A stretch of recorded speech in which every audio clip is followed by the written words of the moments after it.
Okay. And welcome everyone to Aesthetic Impact Informational Services presentation, Dr. Angela Smith, Extended Remote Viewing ERV. Welcome, Angela. We're so glad to have you back with all your information and expertise. I'm just sending you over the PowerPoint. Okay. Good. Just to read your bio for everyone, I'm sure everyone who's here knows about your work. You are not a newcomer to the field of remote viewing or research by any stretch of the imagination. Dr. Smith's primary qualifications were in nursing and social work, and she worked as a registered nurse and as a social worker with disadvantaged youth. She also served a term abroad with VSO, working at Paraiso Infantil, a Colombian orphanage. Returning to England, she gained her BS in psychology at the University of Wales in Cardiff, her MS at the Faculty of Medicine of Manchester University, England, and her Ph.D. in psychology with Saybrook Graduate School, San Francisco, California. Dr. Smith continued her education at UNLV, where she completed the certificate in nonprofit management. Dr. Smith has a wide experience of research and management, having worked as a research analyst at the University of Medicine and Dentistry of New Jersey and with the Princeton Engineering Anomalies Research Laboratory in New Jersey. In the Southwest, Dr. Smith was an executive director of the Boulder City Senior Center and has worked extensively as a private contractor for individuals, businesses, and organizations around the United States and abroad. Dr. Smith is also an author. She published Remote Perceptions with Hampton Roads Publishing Company. Her new book, Shire, was published by Publish America in the fall of 2006. Her historical novel, River of Passion, was published by the same group in the spring of 2007. In November 2010, Dr. Smith was ordained as a shamanic minister following decades of training and experience. She now works as a life coach and shamanic practitioner in Boulder City, Nevada. Can be contacted at mindwiseconsulting@gmail.com. Also, I need to, whenever we do these and things are liable to hit YouTube, I have been advised to make you folks aware that Aesthetic Impact Informational Services does not provide medical advice. If you think you may have a medical emergency, call 911 or your physician immediately. Contact your physician or other qualified healthcare provider if you have any questions regarding a medical condition. Aesthetic Impact Informational Services does not recommend or endorse any specific tests, physicians, products, procedures, opinions, or other information that may be mentioned on the website as a substitute for professional medical advice. The contents of Aesthetic Impact Informational Services, such as text, graphic, images, and other material posted here, are for informational purposes only and are not intended to be a substitute for professional medical advice, diagnosis, or treatment. Reliance on any information contained on Aesthetic Impact Informational Services is solely at your own risk. And I know that that might seem like, why are we doing that? Because a lot of what we're discussing in these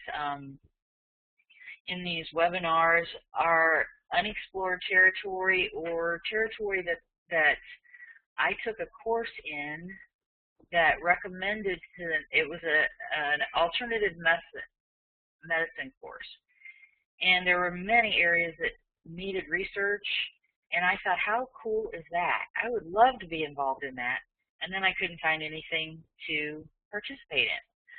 So a lot of what we're discussing here is not well known in a lot of circles, and we don't want anyone to jump the gun, and I'll put it that way, and drop everything they're doing just because of one thing that they happen to latch onto as we're chatting about different things that we're learning in different environments. So that being said, I do feel apologetic for it, but I work with people, and people do tend to cling to hope, and that's a great thing.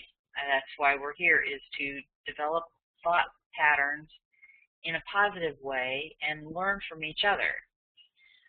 So, Angela, did you successfully send that email? I think I just heard it arrive. My email says that it is sent. Yes, ma'am. It has arrived safely, and I am opening it. And good, we have your latest PowerPoint presentation coming right up.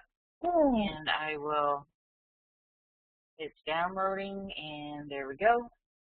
And I will now upload it, and I'm going to turn everything over to you. And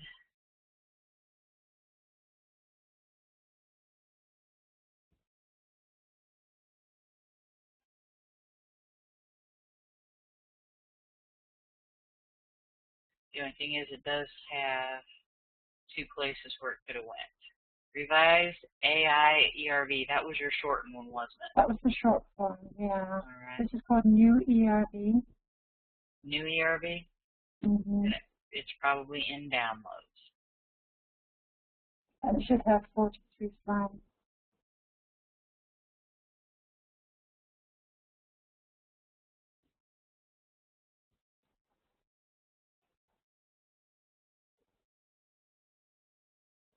You will get there. Mm-hmm. There we go. Yep. Where will I? It's coming up. I'm going to turn the presenter over to you. There you go. Yay. Okay. Changing role to making you the presenter, and you are now in charge. Okay. Thank you, Teresa. I'm going to mute my mic, okay? Okay. Well, thank you so much, Teresa, for inviting me to present again. And I did OBE a couple weeks ago, and when I was going to talk about extended remote viewing, one thing, ERV. Angela, one thing. Could you please go ahead and turn on your video down above your picture down on the right? You're going to have to do send video. I don't see the picture on the right. That went away. Okay. Way down at the bottom, if you do you have a little picture of a camera at the top up by the record button? Little icon, right? Right. Hang on, it should not have evaporated, but let me know. According to this, we still have video enabled. All right, can you see the panels? I don't have a video. Panels. I'm sorry, you do or do not have a webcam? No, I don't have. It says I have the recording button. Okay, but you did. I'm sorry. Did we see you the other day? You have a camera, correct? Yeah. Okay. All right. Up at the top, where you advance your slides. Yeah. To the right of that, there should be little icons with people, the participants, chat, question, recording. And to the right of that is video. I have participant chat, Q&A, power. Okay, hang on, one last thing. Well, according to this, you should have all the privileges as a panelist, and you're not seeing a little video button. I think when I enlarged the chat panel, I covered over the video panel. Understood. Trying the easiest way for you to let me take it back. That way everyone can see. Let me take it back. Did that change your panels at all? No. Okay. Over. Way at the top above, you said you can see record? No, on the right-hand side, it says there's participant chat. Yes. Q&A. Okay. Above participants and to the right, there's a little tiny arrow. Way up in, not to close out your whole room, but on the same toolbar level as the record button, way over to the right, there's a little tiny ellipsis, and it will collapse the panels or enlarge them. At the very top? Up right across from record. Just take your cursor and go right over to the right. There's a little tiny button that will enlarge your panels. It says here minimize the panel. Try clicking on that and see if it makes it big again. That just brought up the Q&A panel. Okay. Now I got rid of everything. Oh no. Participants, chat. Been there, done that.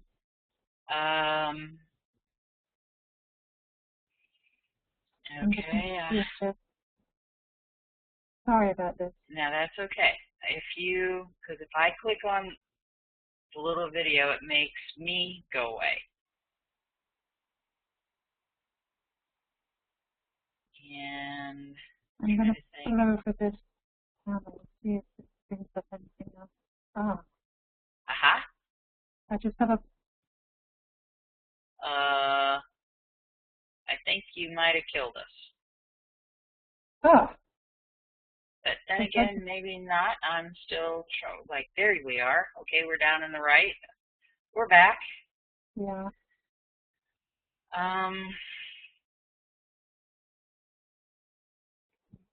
Other than that, I don't know how to tell you to enlarge your panels again. Panel. But there's nothing more over to the right. Right. Each area has a little minus that will collapse it on the right-hand side. Yeah. And as you restore layout, minimize all manage panel. What should I do? Restore layout? Yes. Restore layout. Yes. That brings me to just the participant. This is the question answer chat.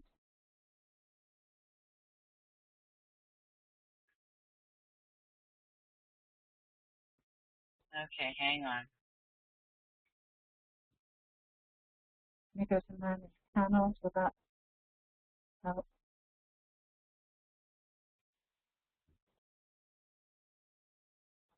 Okay.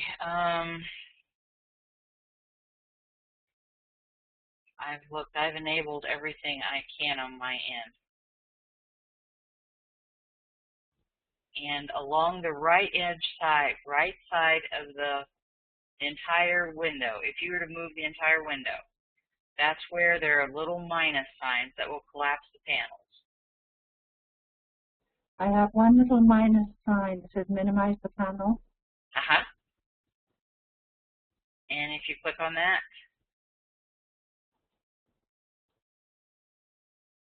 it just takes me to either chat or Q&A or participants. I don't get a picture. And you still don't have a little icon next to the right of record that actually looks like a hot water bottle turned on its side. If you hover over it, it says video. You don't have that? Where is that? Come again. Sorry. Okay, you see where you run your slides up at the top.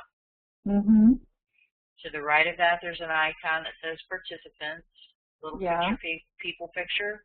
Yeah. And then I've got the next one that says chat. Yeah. If you hover over it. And then the next one says Q&A. Next one says PowerPoint. I don't have that one. Okay. Probably you might need to be the host to have that one then. And you don't have a record button. Not on the top bar, no. Okay. Let me turn it over to you again and see if it pops up. And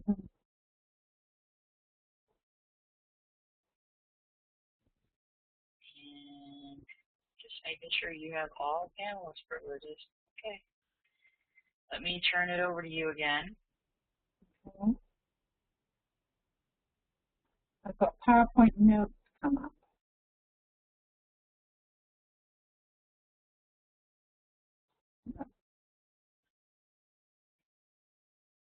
View all attendees. No, that's not going to give me. Should I get out and come back in? But that's help. You can try to do that and see if it works.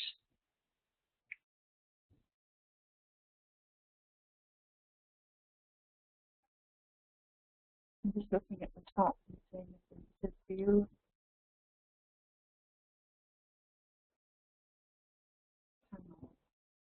You see where there's a line that says participants? Yeah. And over to the right of that, to the very edge, it's got minimize panel. There's a little minus sign. Select panel and event controls. It says I've got participant 17. Can you see that right under? It's at the top. Yeah. Slide your cursor to the right, and there's a minus sign. It says minimize the panel. Right above that is an ellipsis that says select panel and event controls. I don't have that. Okay.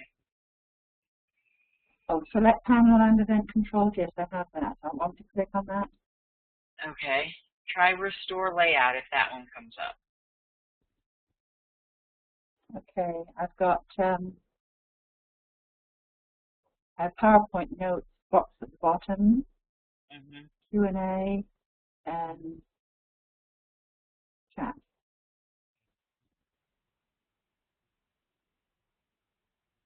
Shall I just go ahead and do it audio? Yeah, go ahead. Because I don't know how to, I'm not technical enough to get that back. Okay. I'm really not sure. Okay. Yeah, because it's just that I can see it down at the bottom and your name's there. I could just get you to where you could see that panel again.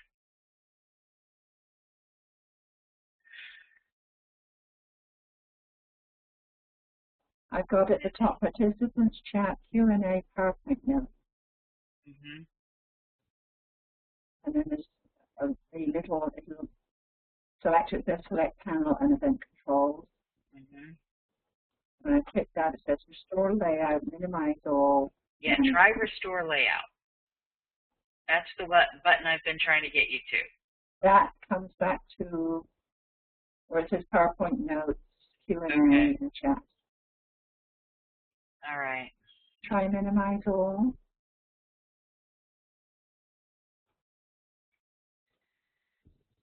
That just gives me the no. Yeah.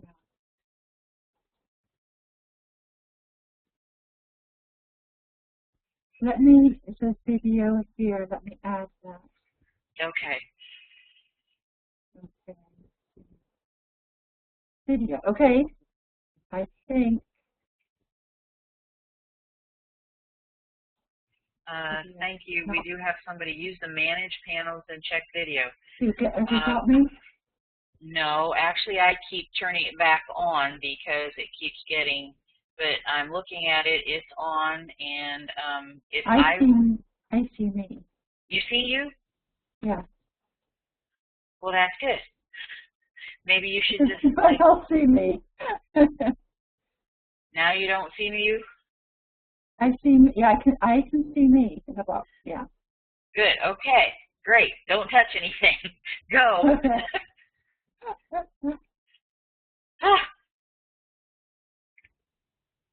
There's something else I had to select when I went through. It said. All you need to do now is move your slides and give your presentation, and everybody can see you. They can? Oh, excellent. Well, if you can see you, then they can see you. And okay. I'm getting, someone else can see you too. I've got a message here. Oh, good. You're good. Good. I wonder if I should restore, well, I'll do that later when there's questions. Yeah. Okay. Yeah. Let's move ahead. Okay. What I'd like to announce, first of all, is that we're going to do a short exercise which folks can do during the presentation. I have a card with a picture, and folks can use any kind of protocol. And then at the end of the presentation, I'll show the card. You can get some feedback before the Q&A. So what I'd like to start off with, first of all, is that ERV was developed, the term was developed by Skip Atwater at the Fort Meade RV unit. And basically, he says it was remote viewing for an extended period of time. in an altered state of consciousness. They used monitors in the unit, but ERV has now been accepted as a general or free form of remote viewing. And I like to think of CRV, ERV being the older fun cousin of CRV because it's been around for a long time. CRV is more sequential, it's pen and paper, sitting, doing a protocol. ERV has more to do with lateral thinking. CRV was designed specifically for the military, whereas ERV was adapted from previous clairvoyant and guided imagery protocols. Here's our friend Ingo Swann, and he remote viewed in a freestyle form, and he still does, as if seeing with his inner eye. Locations and events remote from his physical location. He participated in research at the American Society for Psychical Research, the ASPR in New York, prior to his remote viewing work at Stanford Research Institute. And what he would do would be to sit in a chair smoking his little stogie cigars, and somebody would ask him to remote view a particular location, and using his inner eye, he would give some his perception. After a while, he got a little bored with it, and he would say, well, just have me remote view who is walking by the window outside on the sidewalk down. If you look down, who's walking there? So he would tell you there's a lady in an orange coat. And he was accurate. And the remote viewing, the outbounder protocol was developed actually at the ASPR, and Ingo would say, well, send out folks into the community, and I will tell you where they are, what they're doing, etc. So even before the SRI research, Ingo Swann was using a form of the ERV, which I like to think of as the Ingo Swann Method, because I think he was the first person to actually formalize this protocol. SRI has a very interesting quote in one of their papers. This is the IEEE paper. It was published in 1976. This was the first publication of a definition of remote viewing. And this said, as observed in the laboratory, the basic phenomenon appears to cover a range of subjective experiences. And I've shortened the quote to autoscopy, dissociation, simpler traveling clairvoyance, out-of-body experiences, astral travel. Those were emotive terms that they wanted to get away from. So they said, we choose the term remote viewing as a neutral descriptive term. Ingo Swann and Janet Mitchell at the ASPR had actually come up with the term remote viewing, but it was adopted by SRI, and this was the first printed definition of remote viewing. The modern definition of ERV is it's a method, a remote viewing method, done within a protocol in an altered state of consciousness. The viewer may recline or sit up as preferred, may be carried out with or without a monitor.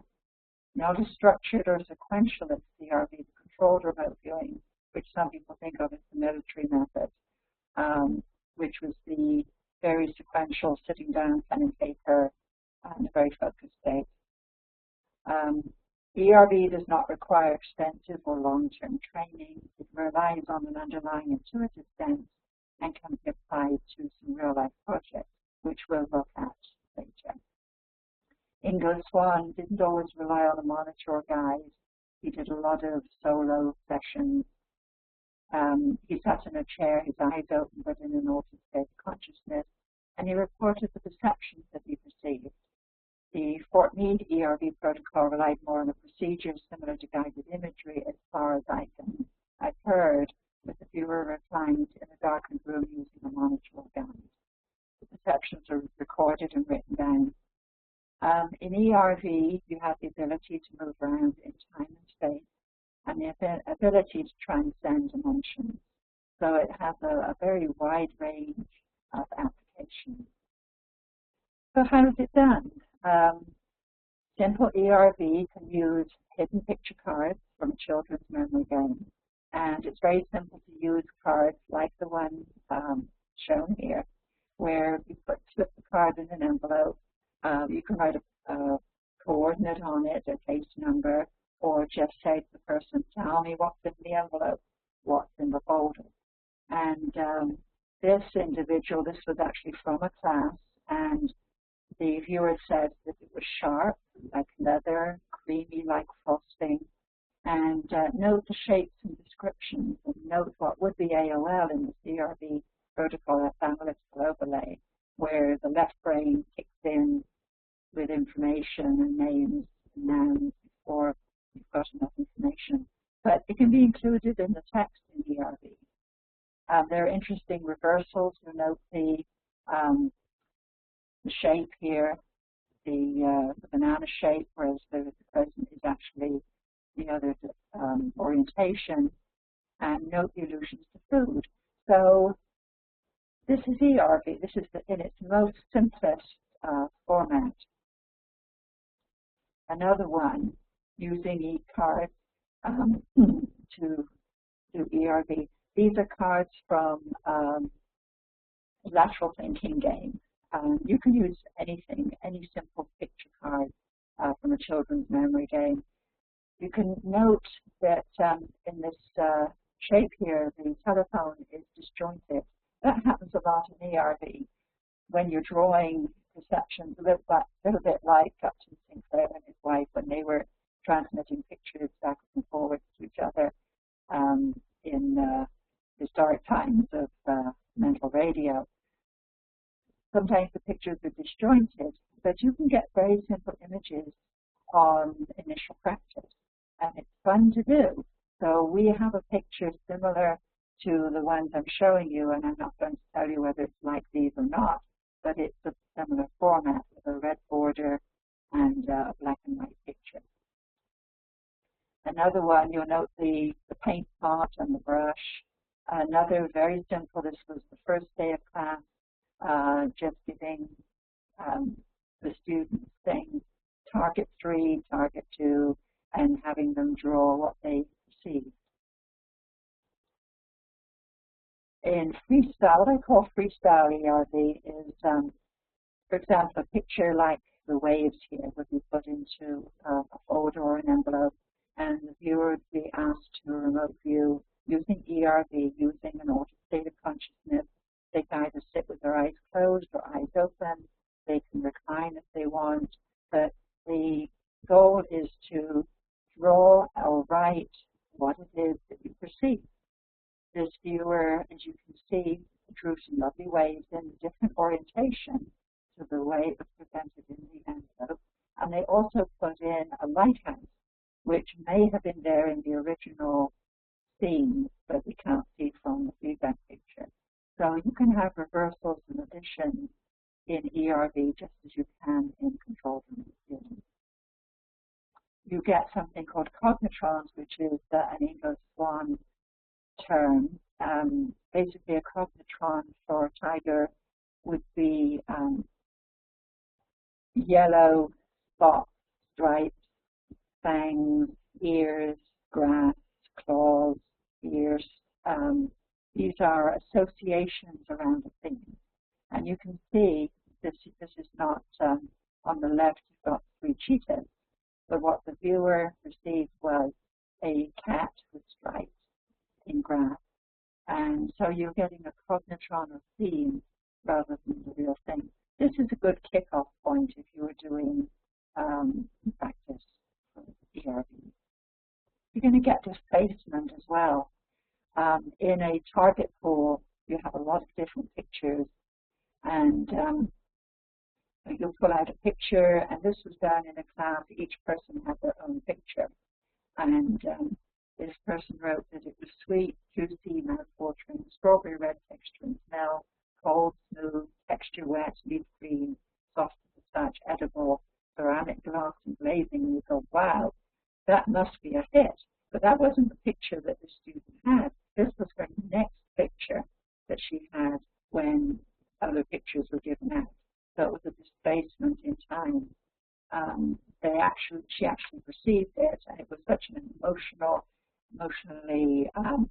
what they call a valence picture, that she picked up the information before she actually got the picture in her next session. You're going to get telepathic overlay.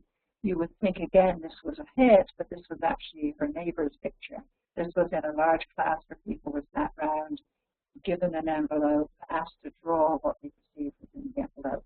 And ideally, you would do this one-on-one with a student, but in a larger class, that's not always possible. So the students did a lovely description, a lake surrounded by trees, mountains in the distance, and when they opened up, she was disappointed she didn't get it. When her neighbor opened her envelope or his envelope, there was her picture. So this was telepathic overlay. She picked up the information, correct information, but not what she was tasked with. Very simple sketches in text. Faces, colors, something divided, yellow, grays. These are letters for colors. So you can get them very simple information, and it can very often be accurate information. This isn't test information. Somebody looking at that is not going to say, yes, that's a picture of African elephants. But it's a start. This is where students begin to start honing their skills in ERV. There might be a flash of the image after writing down some text. This gentleman started writing down some words, and all of a sudden he said he got this image in his mind of the waterfall, and he drew a little waterfall and he named it, and it just came in a flash. So that can happen in ERV. It may not be a gradual building up of a picture, but a flash of picture that comes in after a short period of time. Freestyle tracing. I want to tell you about this method because I don't think anybody else does it. The three kittens was the picture that was in the envelope. Opaque envelopes, you can't see through them. And what I did was I had the students take a piece of tracing paper, lay it on top of the envelope, and they were instructed to trace, using ERV, to trace their picture that's in the envelope. As you can see, this student drew a very nice picture of one kitten meowing. Now, it's not totally accurate. Somebody who was a purist would say, well, it's not a picture of a cat meowing, kitten meowing in the envelope, but it is a picture of kittens. And if you were using this as a beginner project, I think that's pretty good for a beginner. And if you were doing an application, that would get you started on where a direction to go in. Again, freestyle tracing, putting a piece of tracing paper over an envelope in which there's a picture, and you can see that this is a very nice drawing here of part of the carriage. And another one which I thought was excellent, and I thought this was a direct hit, where the viewer drew the polar bears, white, and drew some of the lines around, and the two polar bears facing each other, which I thought was excellent. And this was again laying tracing paper over the envelope and having the viewers trace what they thought, what they perceived within the envelope. And this is just a ploy to get past that censor in the mind that says, I can't do this, how do I do this? This is something I can't do. It makes it into a game. You put the tracing paper down over the envelope and say, go ahead, trace what you perceive. Adding complexity. This is not a tracing now. This is a viewer. This is actually a viewer who'd had a lot of experience and was a very good artist. And here it was, draw what you perceive is the picture in the envelope. And this person got a lot of tall buildings, circular area, a lot of information. You'll see there are a lot of correspondences to the target picture. Adding modeling in ERV as well as CRV, controlled remote viewing, you can add in modeling. And After this student, and before they received feedback, the student was asked to sketch what they perceived and then to model it. So even in ERV, you can use modeling to get more accurate information from a target plan. You can use ERV for ARV. These are some of my own sessions, and I picked out some of the best ones, so just to give you an idea of how it can be used. So you can see I did a series of drawings, just got into an altered space, sat down. I didn't know that this would be the target picture because this was a computerized, this is one of Marty Rosenblatt's computerized sessions. This was back in, I think, 96, 97. And so I drew some pictures that came spontaneously to mind. And had two pictures come up on the computer screen. I had to choose one, and sharp was the one I chose for that particular target, which turned out to be the correct one. And I'll just quickly go through a bunch of these others. Sports enthusiast, got the young man raising his arm. Flying machine. And again, it can be interpreted. I perceived it as somebody paragliding. I thought this was a horse. In my perception, in my mind, saw the face. Lots of cognitrons here, devil's horns, coiled sheep's horns, fancy shells, etc. But it gives you enough information that you can make a choice between two pictures.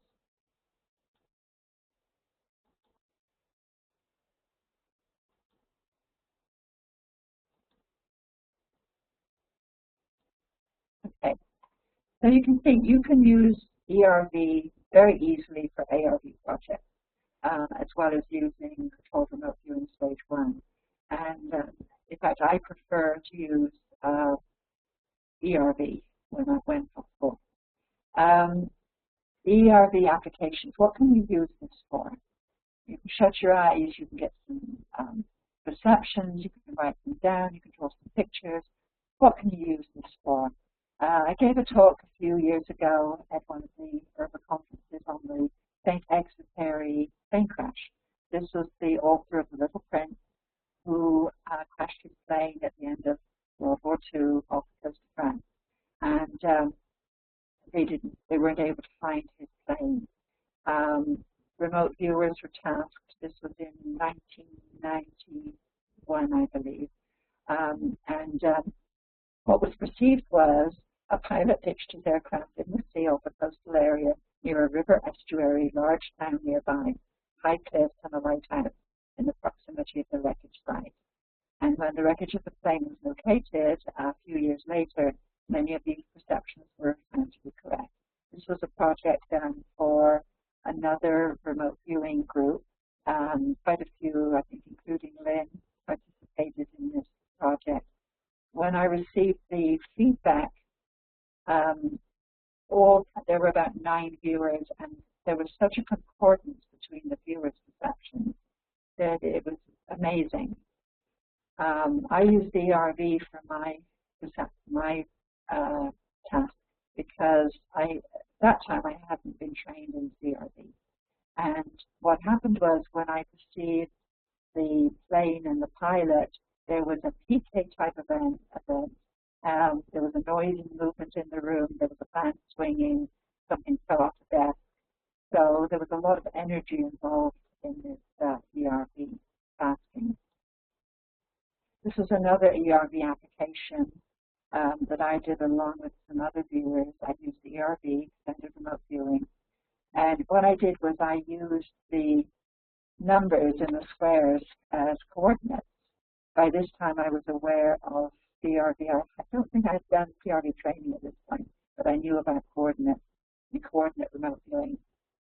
This was a pre-dig grid map of excavations at Forest, Israel, and I perceived a bath area, bones, specific designs of pottery, all of which were found to be present in the coordinate area when they were excavated. Bones were also perceived. and the taskers were concerned about the discovery of the bones. This could have closed down the site, but everything was okay. We were able to proceed with their excavation. But a lot of the information given by the viewers was correct.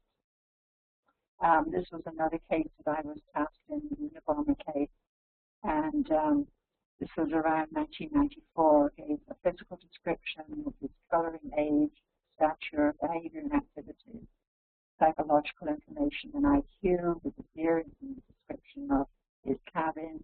The data was given to the FBI in 1995. He was apprehended in 1996. However, the ERV data was not used to solve the case, but it might have been helpful if it had been added into the case, added into the information that was already known about the Unabomber. And that's the sad thing about remote viewing of any kind, ERV, CRV, or ARV. If it's not used, if it's not put to use, it's not really of value. Another case that's actually still ongoing, art theft, valued at $150 million, which was stolen from the Isabella Stewart Gardner Art Museum. Several viewers gave descriptions of the entry, movement of the art, locations, persons, and vehicles in 1995. This was all handed over to the detective on the case. Some of the information matched, some were still unknown, and the case is as yet unsolved, and several ERV follow-ups were carried out in this case. Looking at the time, Quran Cove. This was a new development that was being built, ready for, I think it was the Olympics at that time. They wanted a place for the athletes and participants to stay. So Quran Cove was developing a estate of houses and a stadium, etc., off the coast of Australia. A group in California wanted me to evaluate the best properties to purchase, any potential problems, which I did find some problems, which were corrected. And that's an interesting story because one of the investors went over and told the people who were putting together this development some of the information I had given on potential problems, and which I didn't know if they were going to do that, and I wouldn't have advised it, but they were actually able to remedy some of the problems that they were experiencing in the development with the information that was received.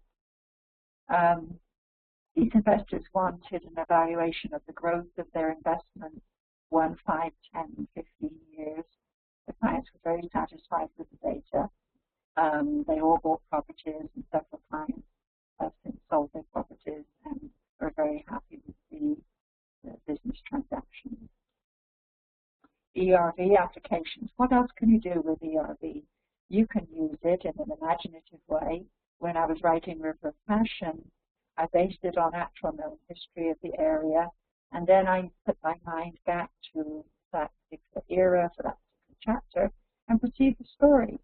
Now, there's no way to get feedback on that particular information, but the story was perceived and written into each chapter as it evolved.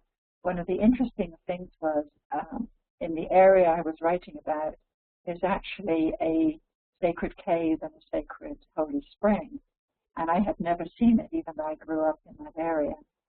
After the book was published, I was fortunate enough to meet some people who showed me the cave and showed me the spring, and it was as I'd written it.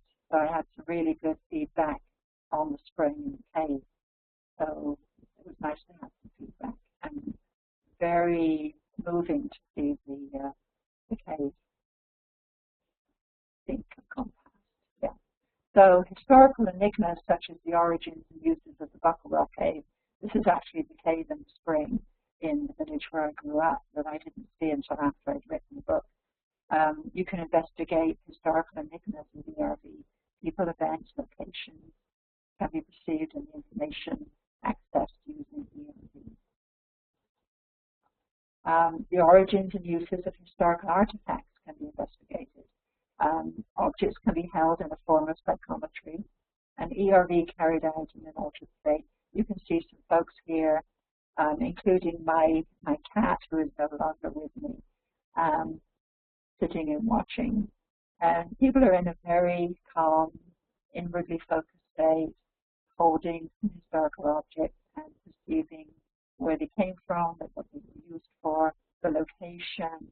And even though it's a very front-loaded project, the perceptions that were written down were pertained to the actual area. And it's very interesting that group after group after group found very similar information, including the fact that there had been a fire at the site. That couldn't be told from the artifact, and none of them were burned. But there was, this was a site in mid-Nevada that was being used as a still, and eventually the feds came in and set light to the place, put hatchets through the cans that were holding the liquor, and everything went up in flames. And a lot of the viewers perceived that information. You can perceive off-planet data. You can carry out using ERV, such as missing satellites, space anomalies, and celestial events. I looked at a missing space probe, the Explorer, and described when it went missing. People were saying what happened, the signals weren't coming back, and this was investigated for NASA. And informally, it was not a formal investigation. And the information that was received back, the feedback, said that the perception was pretty accurate to what possibly happened with the space probe. ERV can be used to search for missing animals, children, and adults. And in ERV, you can look through the individual's eyes to assess their location, their companion, and travel routes. Their emotions and physical state can be assessed.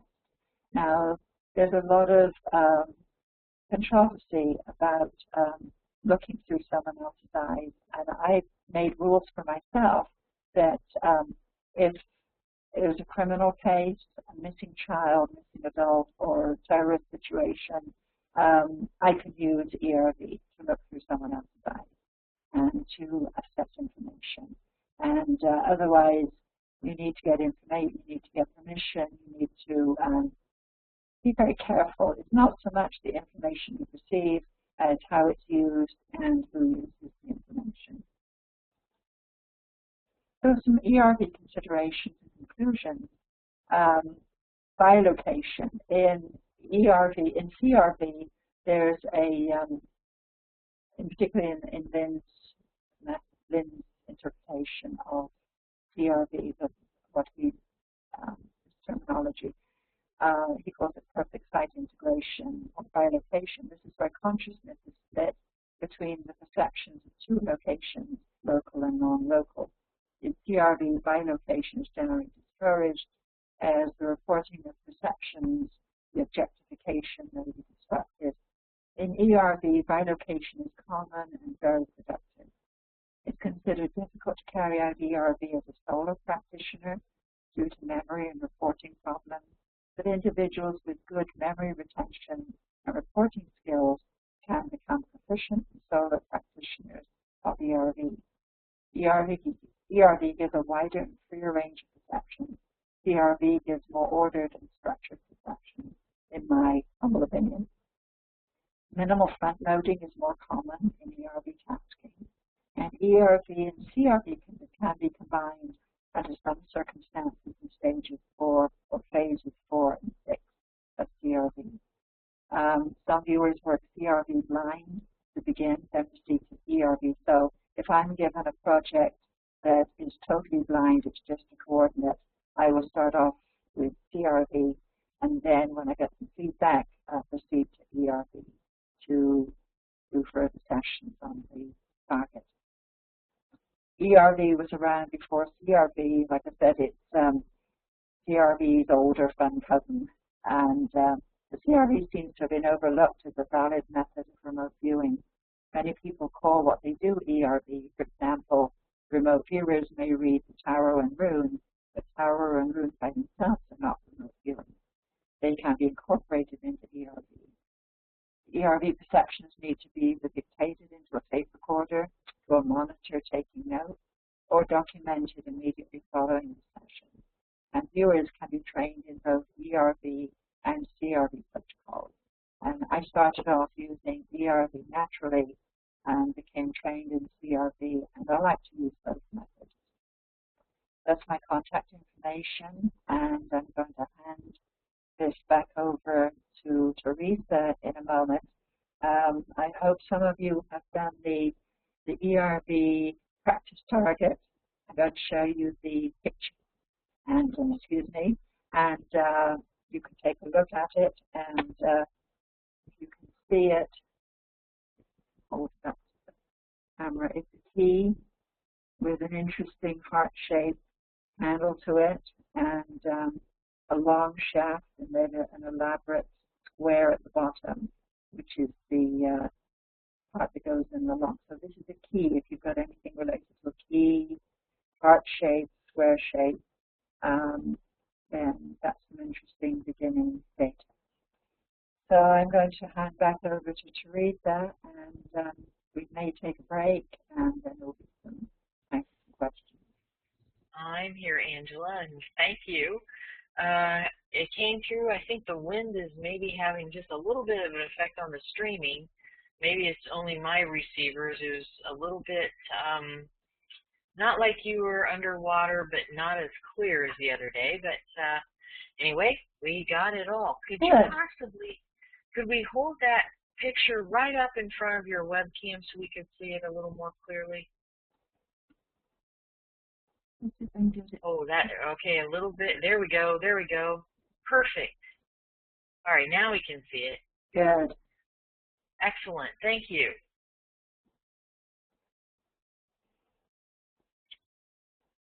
So, all in all, your presentation after our mic check, video check, half hour, your presentation was just at 30 minutes. Does anybody, oh, we've got questions. All right, I am going to go ahead and make everybody panelists. Let me see what I can do here. If I can switch everybody. Because if I do that, then they can talk. But I'm hoping more than one at a time. Okay, passing a mic to John Knowles and unmuting. John, are you there? Hi, Teresa. Hi, Angela. Yeah, I'm here. Hello. Hi. You had a question? Well, I had a question about the object, but now I've seen it's a key. But I do have another question. That is, you say ERV can be trained, and I wonder what you recommend as far as materials or places to get ERV training. I think there are very few people training in ERV. I know that David Morehouse incorporates some ERV into his training. I do some ERV training. I don't know if anybody else is doing training at the moment. Okay, thank you. And I went ahead and changed everybody to panelists so I can hand out mics. The only thing is there are mute buttons there, and we get a lot of feedback if we have multiple mics going. So I can hear myself and other people's speakers now. Do I need to do anything different here? No, you're great. Okay, good. We do have a question in the room. From Deborah, I have a question for Angela. Just a second, and I can probably pass her a mic. I just have to find her now. I have to scroll to find her, but we have alphabetical order. Okay, Deborah, you now have a mic. Are you there? Yes, yes. Hi, Angela. Thank Hi, you Deborah. for presenting today. I had a question. I had no idea that Marty Rosenblatt has been doing his ARV for so long, And I was working with his group last year and a bit this year with his horse ARV for horse racing. And we had a very bad problem with displacement to the point where I just had to stop participating because almost from every photo site option, I was getting the photo sites appearing in my sketches. So yes, it was great that I was able to RV, but it was completely getting in the way of being effective. So the question is, what have you found that can be done to solve the issue of displacement? It's a difficult project when you've got multiple feedback pictures. People who are very intuitive are going to remote view information probably from both pictures or even three pictures if there are three target pictures up for a choice, or have somebody else use your data to choose the pictures, choose the target picture. I found with Marty that I would be doing terrifically well and then go into a huge decline. So I would be up at the 97th percentile, going along great guns, and all of a sudden it would switch, and I would do miss after miss after miss. And I know I've talked to Marty about this, and I'm not even sure why that happened, and I kind of gave up ARV after a while because it didn't seem to be correctable for me anyway, because I know I'm a good viewer, but I'm using ARV, using ERV for ARV, and even using CRV stage 1 for ARV, something was happening along the road and declines were happening, which was also related to displacement. I was choosing the wrong target and receiving the wrong target.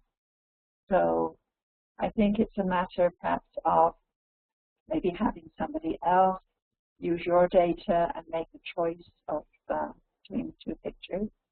That might help doing that for a while. Okay.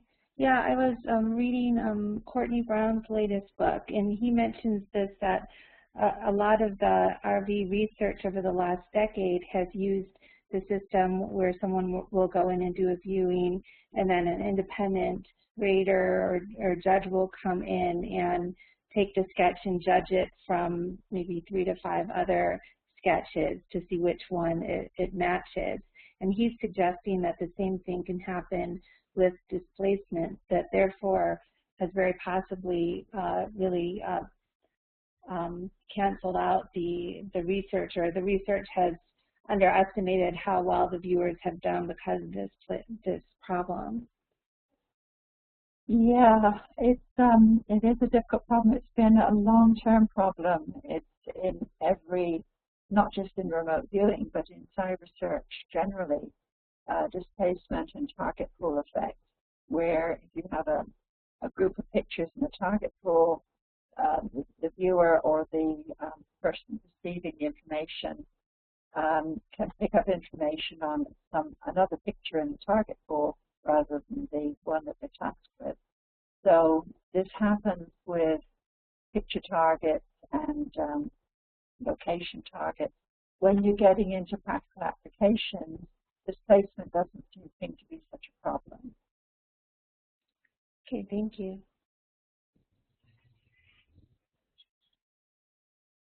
Okay, any other questions?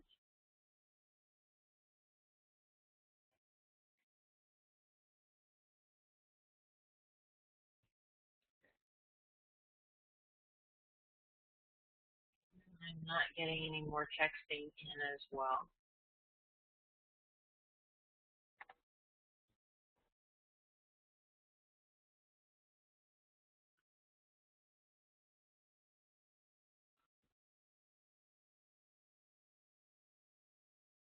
I always pause just a minute because some folks do type a little more slowly than others. Mm-hmm.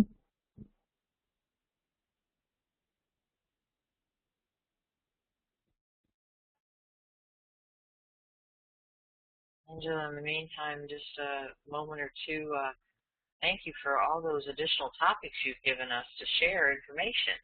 I went ahead and scheduled most of them. There were a couple we don't have dates for, but Those are some really unique topics, and I think I'm seeing some expansion in the ERV library with some pertinent information that would pertain to those topics. So I just briefly glanced at it yesterday, so I'm hoping that more of your pair work is going to start showing up on the ERV site. Well, actually, it's not my pair work. I participated at pair. What I put up, what I gave to John Stahler for the ERV library were 4 file drawers of scientific papers that I collected over the last 20 years that I finally put onto PDF through a scanner. So there were over 700 individual papers that I donated to ERV and also gave John the PDF. But he's got some of those up on the ERV website. Deborah has another question. Go ahead, Deborah.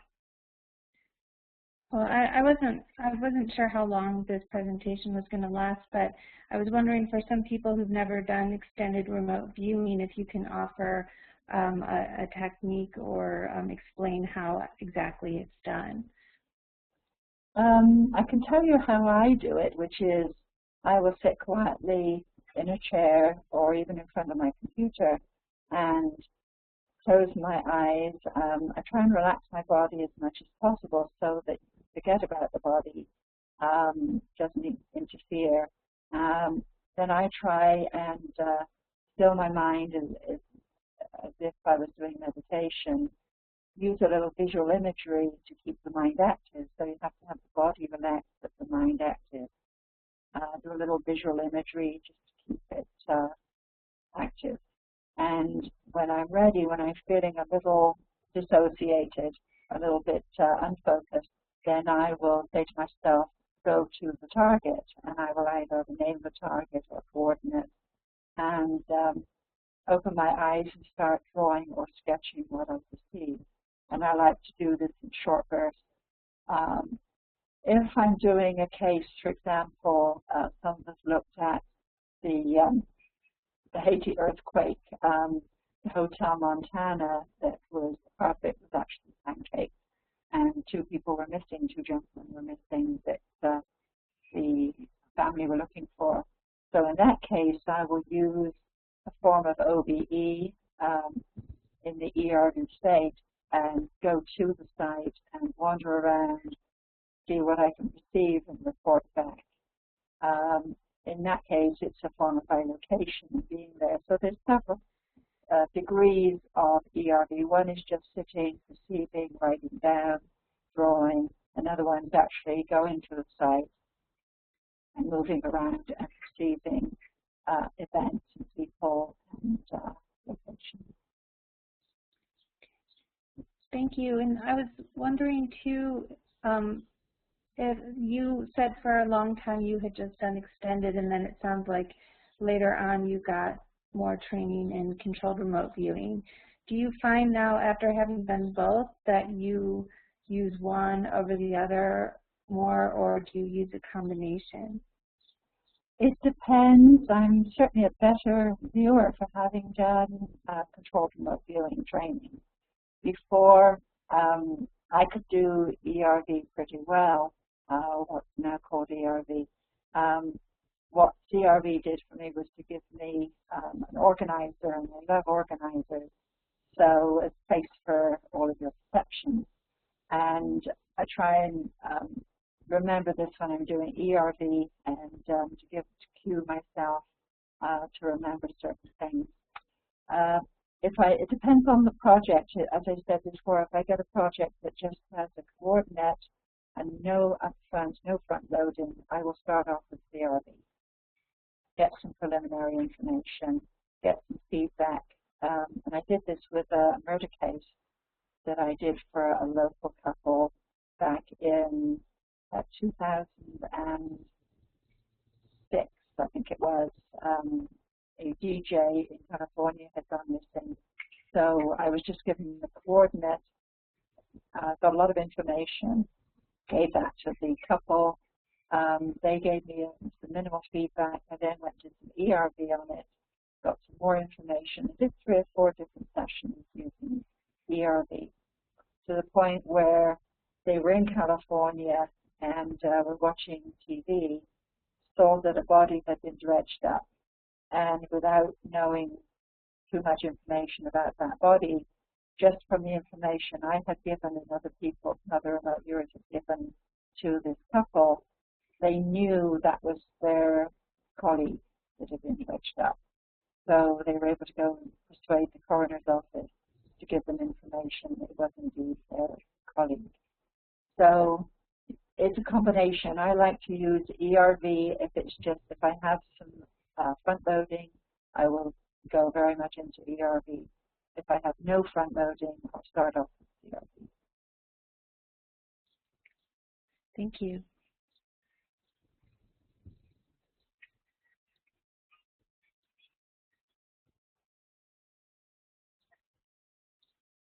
All right, I just scrolled up and down just to make sure that possibly we didn't miss anyone. And I'm not seeing any more questions at the present time. So it looks like we may be finishing up for the evening. Angela, I'd like to thank you. Oh, John Knowles, he emailed you a question. Let me find him. Hi, did you just want Angela to address your question in an email that you sent to her Gmail address? Is that correct? No, she could speak to it if she would. Maybe I'll just say the question so everybody hears it. It's kind of like, go ahead. Yeah, go ahead. I was going to say, the question is, when you are not bilocating and you're doing ERV and you receive imagery like inside your head, inside your mind, or do you do what I call free draw, where you just let your hand do the drawing, or do you do a combination of those, or maybe something else? I usually get a lot of visual information as well as what I call just gestalt. And particularly when I'm doing associative remote viewing and drawing, there's a lot of visual. I'm a very visual person, so there's a lot of visual information comes in. So I would say more visual information if I'm not bilocating. Do you actually see it inside your head or in your eye? Yeah. Yeah, with my inner eye. Okay. Thank you. I was always curious about ERV as compared to CRV because never having done it that I'm aware of, it almost seemed as if it seemed like an out-of-body experience, sort of. I've done a couple of bilocating episodes. It's kind of, oh, what was that? Didn't intend to. It was kind of a little surprise. And still, even now, when I describe them to people, they're not sure. You know, they can't really tell you if they weren't there, all that. So, I don't know. I keep thinking that ERV sounds so much easier than CRV that it would be worth trying. But I wonder how much of our daydreams are ERV, sort of. Any? Does that make any sense at all? Maybe more than we think. I wonder. Well, you had mentioned, I don't know whether you want to talk about it, but you had mentioned a time where you had a dream where you would actually, you were supposed to be on duty and then you weren't supposed to be on duty, but you found yourself there in an altered state. I can tell that. I can relate that experience if you want. I'm not sure. I think I bilocated or had an out-of-body experience, but never having done it more than just a couple of times, I'm not sure. But yeah, essentially, I was supposed to be on duty, and I'm not allowed to say much about my place of employment on here, so I will try to keep it a little vague. I'm not supposed to talk about my place of employment at all. This is a separate activity from that. So, but anyway, I was supposed to be at a location and was given a little time off. And I was very surprised, but the commitment was still in my mind, evidently. And I was allowed to sleep in, and I did. I went back to sleep, but evidently my conscious mind wanted to keep that commitment, because I found myself looking at activities and people that I recognized from up high and a little bit off to the left. And I thought I was dreaming, and I'm still not sure if I was lucid dreaming or if I was having an out-of-body experience or if I was doing like viewing such as Joe McMoneagle. But anyway, I watched these individuals moving about, and when I was finished, then it was time to wake up and go on about my day, and I did, and I knew the people in this dream, and it was almost like I was underwater, and I asked the major person in this dream, I said, you know, what was your background? Did you grow up in a family with a lot of boys? No, not at all. One brother. Like, okay. And I went on about my business for a few days or weeks or whatever, and couldn't let it go. And I'd ask that individual again, well, are you sure that maybe did you have this, that, or that? No, not really. And then all of a sudden one day it came clear. What I had in my mind, you know, analyzed as being a barn type scene or farm type scene was actually a location that I was very familiar with. And in my head, in my mind's eye, there was like a door at one end of it when there wasn't at all. There was a dark area, but not a door. And the people that were coming and going, I recognized, and I knew what they were doing, and I knew where that was, the whole thing, and I figured it out. And so anyway, that, without being really, really specific there. Right, I know you can't be specific. Yeah, so anyway, I don't know. I almost like to think I bilocated or maybe had an out-of-body experience, but it was very unique for me. I've only done something like that 3 or 4 times, and not on purpose. Yeah, I think ERV may exist on a continuum, which means at one end you've got like vague hunches or words or snatches of song that might come into your mind, right along through visual images, right up to bilocation experience. So it may not just be ERV is this or that, but it may occur on this continuum of experience.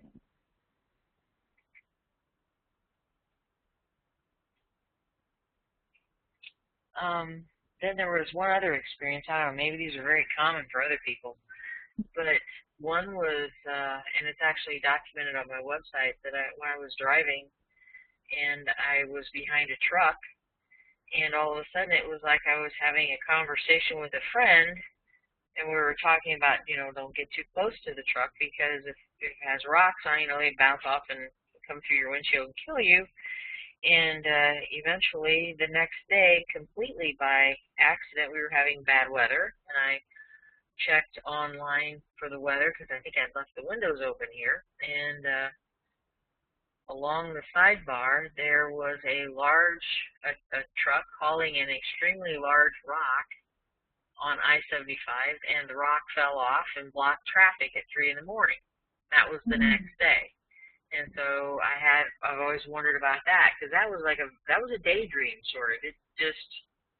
I just made it all up, and then all of a sudden there it was in the headlines. And so that's what makes me wonder about the daydreaming. If it's something so that's that sort of actually, a precognitive daydream.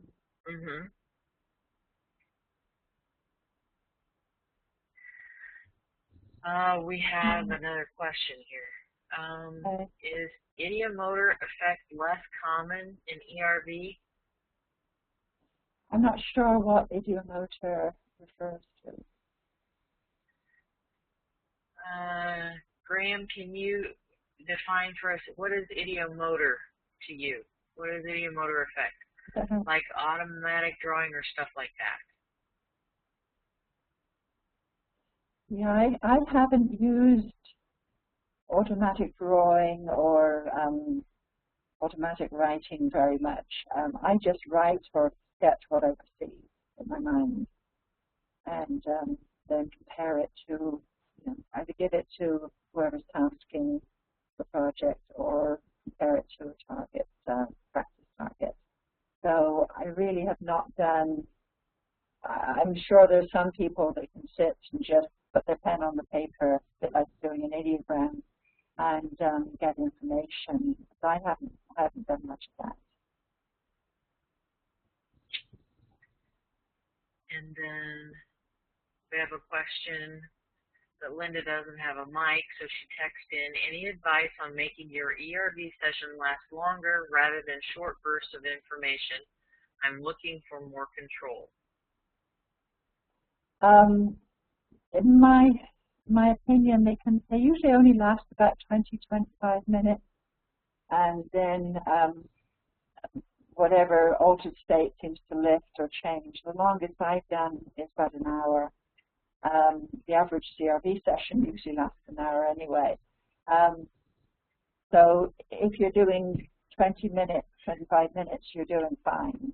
And the idea is get the information you can, get it documented, and then perhaps go back and get some more information, do another session later.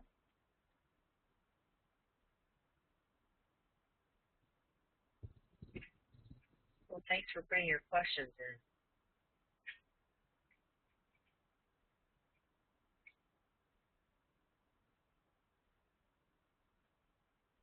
All right, we are now at, doing somebody's, Linda says, thanks, that is what she is doing presently.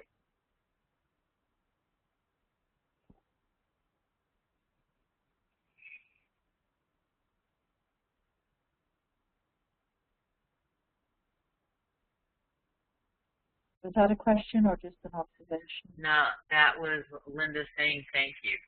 Okay. That's good. Yeah, yeah.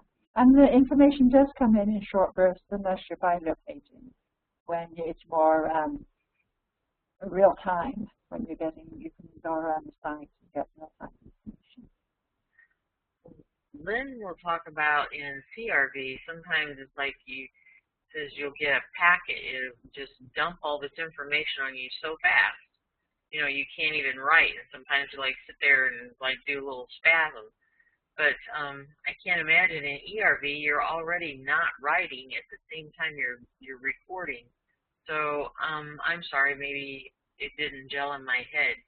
Do you capture it all at once and then record all after? It depends. If I'm doing, if I'm getting the ERV information for an ARV, associative remote viewing, I will just draw and write whatever I'm perceiving in short bursts. If I'm going for a longer period of time to a target site, and I'm using ERV and bilocating, then I have a pretty good memory. So what I do is I cue myself to remember what I'm perceiving, and as soon as I'm finished looking at the site, I will come back and immediately write down what I perceive and get as much information as I can before I do anything else, because if anything else intervenes, then I lose some of the data. Ideally, it would be great to record it as I'm perceiving it, but I'm sort of narrating to myself as I'm perceiving, so I write it down as soon as I get back. And Kristen asks, you mentioned looking into the eyes of someone to find information. Do you mean looking into their eyes in a photograph? No, looking through their eyes. For example, I was tasked with a case of a little girl that's been taken by a group, and they didn't know where she was, so I looked through her eyes to see where she was, who she was with, found her riding in a car, able to describe the color of the car, the scenery, where they ended up, the woman that she was talking to, and this was enough information for the tasker, the person asking for the information, to know where she was and who she was with.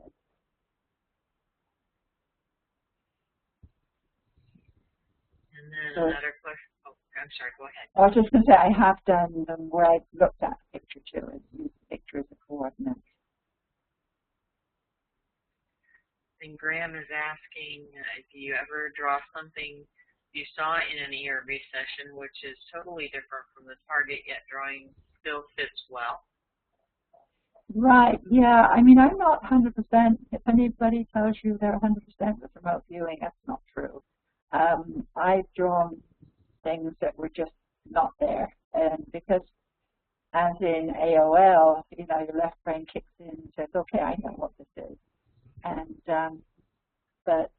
I think I'm, you know, about 75, 78% correct, but I do get wrong information. So, and I admit that.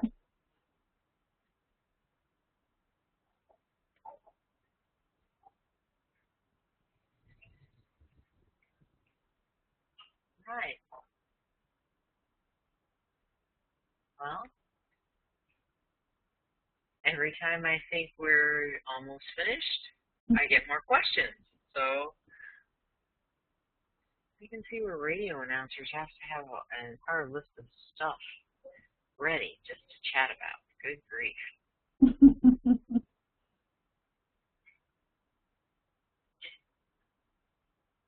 All right, I am not seeing any more questions, and it's an hour. We've been going an hour, and so I believe that was your wish to stick kind of sort of in that time frame. So you did well. Thank you. All right, I think we're going to go ahead and call it an evening then. Thank you everyone for coming, and please keep checking the Aesthetic Impact Webinar list of speakers and topics, because they come and go.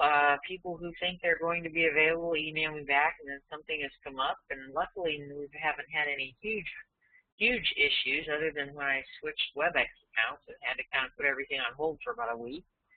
But we have several presentations coming up from Angela. I'm going to actually try and work in a couple. We just finished some excellent presentations with Marty Rosenblatt, Melvin Morse, Paul O'Connor. Again, I did try to record those, but I'm not seeing them from WebEx yet, and I will be trying to contact them and see. Hopefully, it's just a start and stop button, and I did that. So hopefully they're going to be here soon. So you're welcome, everyone, and I'm glad that you were able to come. And with that, I think we're going to call it an evening. Thanks, Angela. We appreciate you being here and sharing all your knowledge with us. Oh, thank you, Teresa. You're welcome. Good night, everyone. Good night.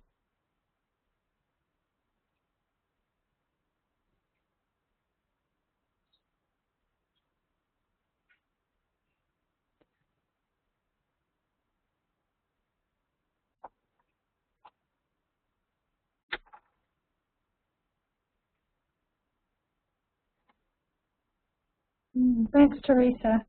You're welcome, Angela. Yeah. Sorry about the glitch with the... I know. I don't know what happened there. It's very strange. Me either. Good grief. Yeah.